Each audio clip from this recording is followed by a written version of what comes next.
Connecticut Yankee was, perhaps as much so as Huck Finn, a protest novel.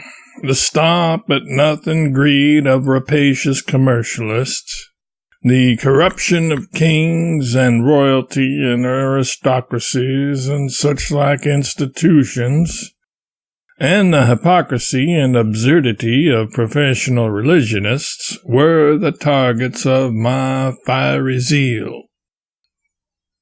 The underlying purpose was especially that it be a satire on the divine right of kings.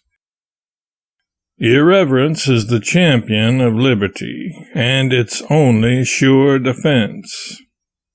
I had a pulpit as the world's most famous author, and I thought I ought to use it.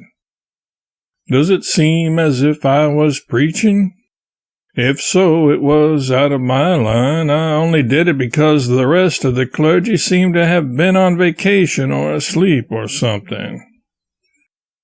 The church is always trying to get other people to reform. It might not be a bad idea to reform itself a little, by way of example.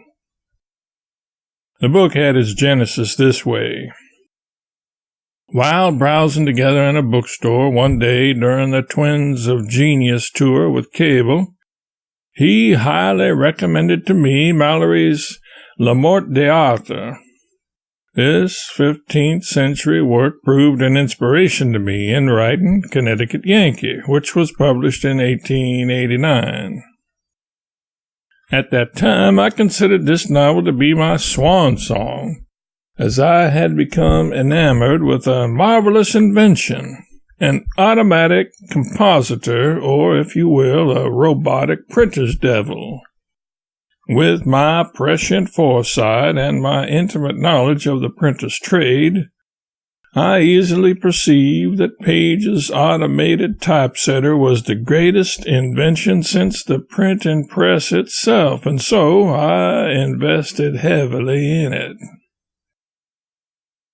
I expected to live lavishly on the returns from my investment once the typesetter took the printing world by storm, but I was over-hasty in my prognostications. Still, I am not against investing altogether. In fact, there are only 2 times in life when a man should not speculate: when he cannot afford to do it, and when he can.